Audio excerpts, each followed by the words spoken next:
Where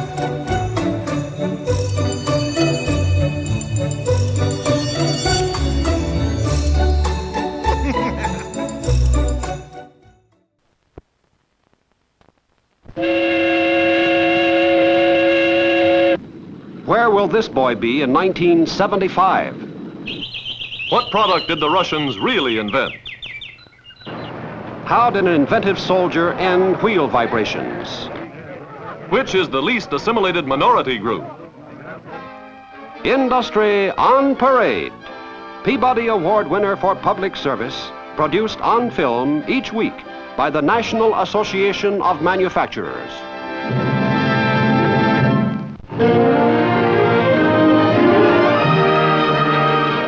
At a meeting in New York City, officials of the National Association of Manufacturers get together with experts representing member companies of the association to take a long look into the future. Their assignment, to predict on the basis of projects and developments already in progress or on the planning boards, what will be the needs of our country in 1975. After that, they will set about preparing a traveling exposition that will dramatize in visual terms the challenges and the promises that the next 20 years will offer to all of us. They analyze studies covering every facet of the national scene, the spiritual, the cultural, and the material, and work out ideas for symbolizing the progress we shall be expected to make in all three fields in the 2 decades ahead. Ideas that are incorporated first in artist sketches.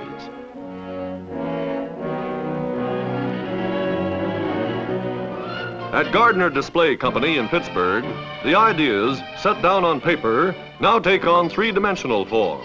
They're transformed into animated exhibits that portray the nation's future in the most succinct and effective manner possible. Like the one that will show how many more of us there are minute by minute, and reveals the estimated population of 1975 to be 220 million. And yet this tremendous growth can help bring the average family a much fuller life than it enjoys today.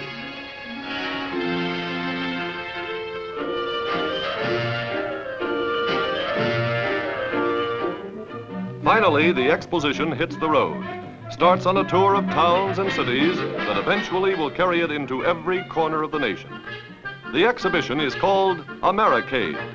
Visitors by the thousands get that rare chance of looking into their own years to come.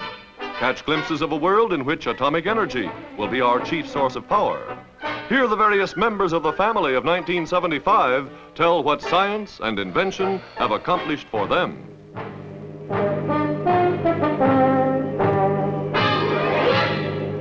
Passing through a transitional arch, we find overhead intermeshing gears representing freedom, research, competition, profits, and productivity.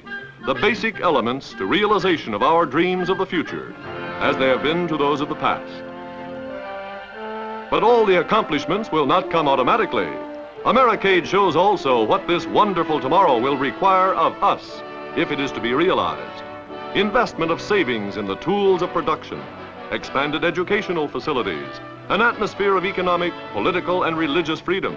If we continue to grow in all these ways, this young boy's trip through outer space will someday be real rather than just imaginary.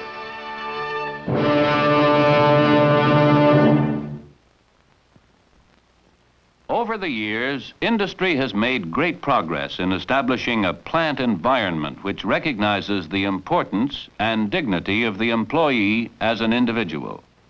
The highest level of steady work and pay, far better health and safety protection, benefit programs to safeguard him and his family, opportunities for education and training. These are just a few of the human relations advances which have given the employee a greater sense of satisfaction and security on the job.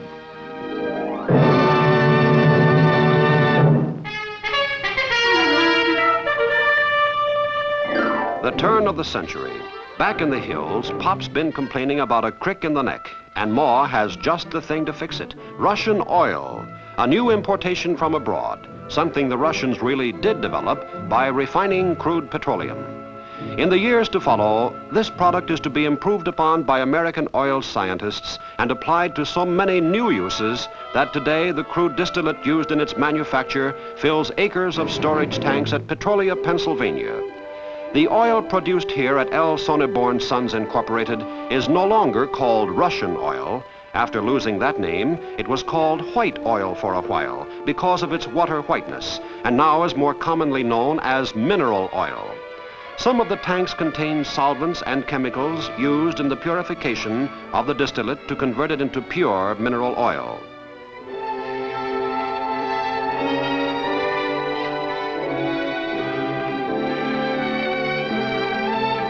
Distillate and acid are mixed, and inside a closed system of pipes and tanks, there begins a series of chemical reactions which, in about 2 weeks' time, will produce mineral oil with a degree of purity never before known. During the process, the acid is separated off, of course, along with all other undesirable elements. To make sure of the purity, samples of every batch turned out are brought to the laboratory for dozens of painstaking analyses. One sample is tested with acid. If the sample were not pure, the acid, together with heat and agitation, would cause it to turn dark. Another sample, colored with dye for greater visibility, is tested for viscosity. The rate at which it flows out of the bulb tells the story. Every batch of oil is custom made for a specific customer. In spite of the laboratory's extensive equipment, there's one test for which no satisfactory machine has yet been invented: taste and smell. This must still be handled by the human senses. These experts operate much like coffee, tea, or wine tasters, except that they are looking for absolutely no taste and no aroma whatever.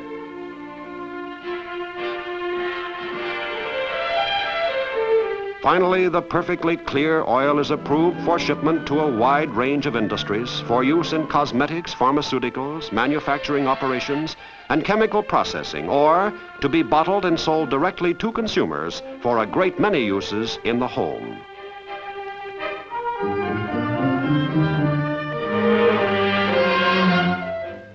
Here's a home in which mineral oil is being used as the chief ingredient in the baby oil that keeps little Davy's skin clear.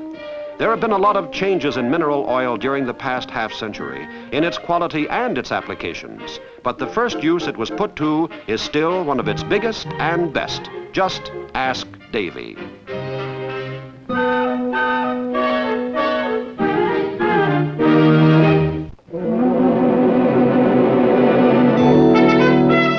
Here's a bustling St. Louis company founded on an idea conceived by a GI during World War II.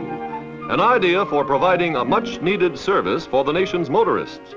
The GI, a man named Lee Hunter, came out of the Army, gathered some capital, and set this organization in operation under the corporate title of Hunter Engineering Company. The product turned out by Hunter is a device for balancing automobile wheels. Many thousands of motorists are troubled by vibration or shimmy caused by the fact that one or more of their wheels are out of balance. That is, the weight of the wheel is not uniformly distributed around its entire circumference.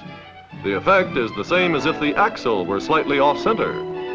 Let's see how the balancer corrects that situation. Both front wheels are raised 2 inches off the floor, and a spinner is set in motion to bring the suspected wheel to any desired speed, up to 100 miles an hour or more. Yes, that wheel is definitely out of balance.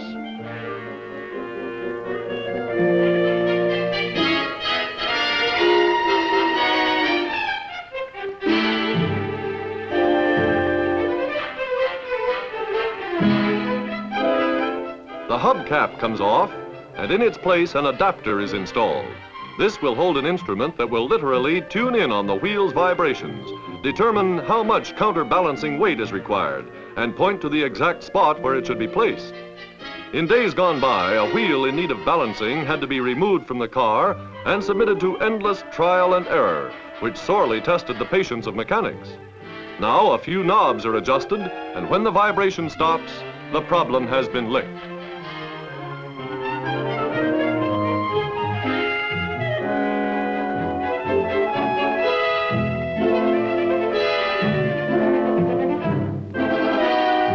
Two ounces of weight go there. Through such inventions, hours of tedious labor are eliminated. The job is done better, and costs to the car owner are drastically reduced. It rides once more like a brand new car. Not a bad idea Lee Hunter had back in his Army days. Good thing he had the engineering background and business savvy to follow through with it.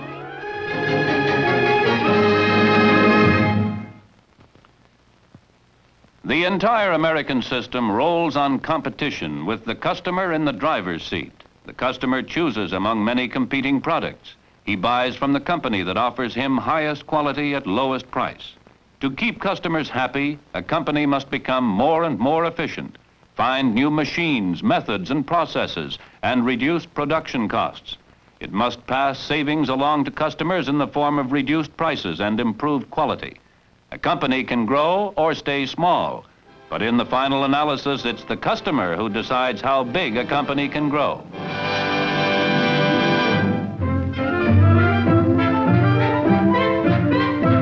We visit a school at Stewart, Nevada, in which teaching 6- and 7-year-old youngsters how to tell time is something of a problem, since many of them have never before laid eyes on a clock.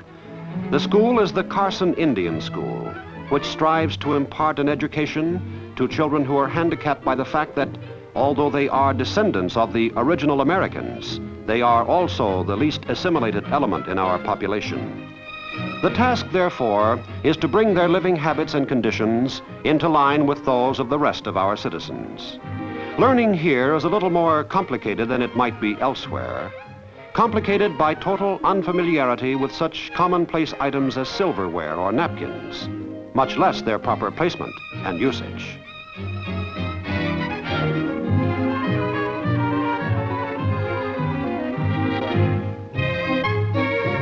So, in addition to the 3 R's, the school fills in the children's background with subjects that will enable them to adapt themselves to life outside the reservation.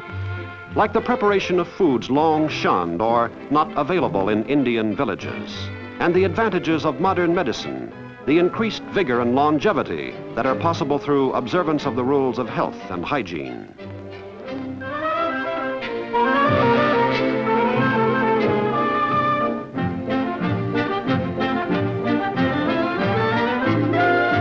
Not only are their cuts and bruises attended to, but they also are indoctrinated with established principles of nutrition, sanitation, and the other requirements of good living. In this school, Indian children today are being taught nothing about leather working, bead stringing, and the other quaint handcrafts that prove so interesting to tourists, but which help bind the Indian to his ancient past. Instead, it's auto repairs and other industrial skills that will enable the young man or woman to find a useful place in our 20th century society.